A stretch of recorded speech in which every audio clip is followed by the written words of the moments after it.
श्री स्वामी समर्थ.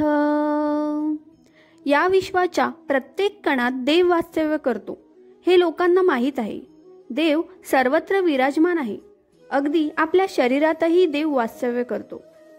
देव जरी आपल्याला प्रत्यक्ष दिसत नसला तरी त्याची उपस्थिती जाणवते. अशी अनुभूती अनेक वेळा होते आणि ही अनुभूती अशा लोकांनाच प्राप्त होऊ शकते ज्यांच्याकडे अशा लक्षणांबद्दल शास्त्रात कोणत्याही प्रकारची अनन्य शक्ती आहे. जर एखाद्या व्यक्तीला अशी चिन्हे दिसली तर त्या व्यक्तीने समजले पाहिजे की तो सामान्य माणूस नाही. हे जरी खरं असलं तरी आपल्यामध्ये काही लोक खूप भाग्यवान असतात ज्यांच्यावर देवाचा आशीर्वाद असतोच. याशिवाय भक्तांनो, दैवी शक्ती काही अशा लोकांना निवडतात की जे स्वतः सत्याच्या मार्गावर चालतात आणि इतरांनाही धर्माच्या मार्गावर चालण्याची प्रेरणा देतात. तुम्हाला कसं कळेल तुमच्यासोबत कुठली तरी अलौकिक शक्ती आहे जी तुमचं सदैव रक्षण करत असते, जिच्यामुळे तुम्ही अनेकदा मृत्यूला स्पर्श करूनही बाहेर पडला आहात? तर भक्तांनो, आजच्या व्हिडिओमध्ये मी तुम्हाला अशा गोष्टी सांगणार आहे जे तुम्ही जाणून घेतल्यावर तुम्हाला विश्वास बसेल की तुम्ही इतरांपेक्षा वेगळे आहात. पहिलं लक्षण म्हणजे स्वप्नात वारंवार साप दिसणे.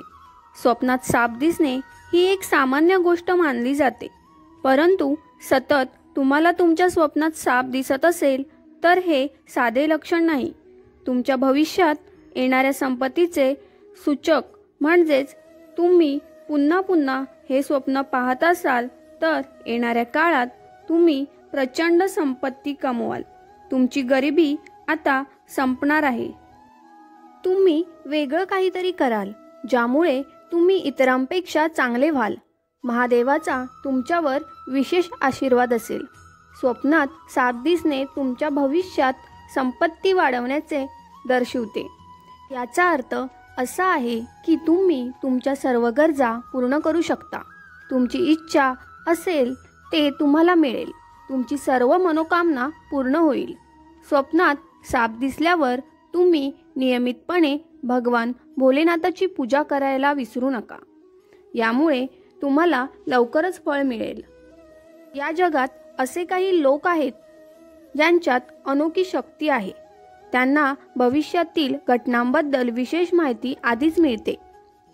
भविष्यात काही चांगले होईल की वाईट हे त्यांना आधीच माहीत असते. त्यांचे मन अचानक अस्वस्थ होऊ लागते. त्यांना सर्व वातावरण बदलताना दिसते. त्यांना अशी काही दृश्ये दिसतात जी अशुभ असतात. तसेच स्वप्नात मंदिर दिसणे. अनेक वेळा लोक स्वप्नात मंदिर पाहतात, पण खूप कमी भाग्यवान लोक असतात ज्यांना त्यांच्या स्वप्नात देवाचे दर्शन घडते. या व्यक्तीला देवाचे काही विशेष आशीर्वाद मिळतात. अशा लोकांच्या घरी माता लक्ष्मीचे आगमन लवकर होते आणि पैशाची कधीही कमतरता भासत नाही. तसेच प्रत्येक संकट यांच्यापासून कायम दूर असते. समाजाप्रती कर्तव्यदक्ष असे काही लोक आहेत जे समाजाप्रती आपली जबाबदारी समजून त्यांच्यासाठी चांगले काम करतात. अडचणीत सापडलेल्यांना मदत करतात आणि गरीब लोकांच्या मदतीसाठी सदैव तत्पर असतात. काही वेळा ते लोकांचे दुःख समजून घेऊन त्यांना मदत करतात आणि आपल्यापेक्षा मोठ्यांचा नेहमी आदर करतात. कोणत्याही व्यक्तीला सर्वोत्तम मानून तुच्छ न लेखता त्यांची सेवा करतात.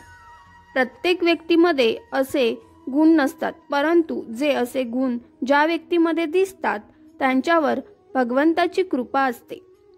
असे व्यक्ती कायम प्रामाणिकपणे काम करतात आणि इतरांनाही पुण्य कार्य करण्यास प्रवृत्त करतात. दैनंदिन कामातून वेळ काढून भक्तीमध्ये थोडा वेळ घालवणे.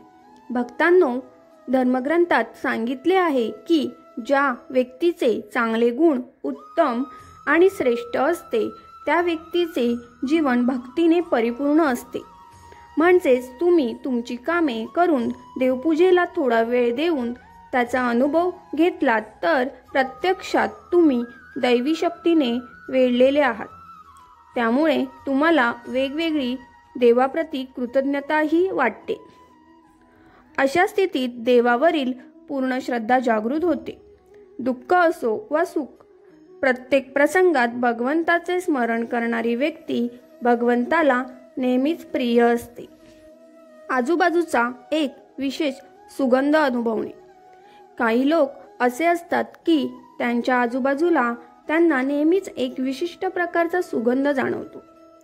सुगंधी फुले, अगरबत्ती आणि कापूर सारखा सुगंधाचा झरा हवेत तरंगत असेल तर याचा अर्थ असा की भोवती दैवी शक्ती असण्याचे हे लक्षण त्यांना लवकरच दैवी शक्तीच्या अनुभवाची प्रचिती येईल. पहाटे ब्रह्ममुहूर्तावर डोळे आपोआप उघडणे. भक्तांनो, आपल्या शास्त्रात ब्रह्ममुहूर्ताची वेळ ही सर्वात शुभ मानली गेली आहे.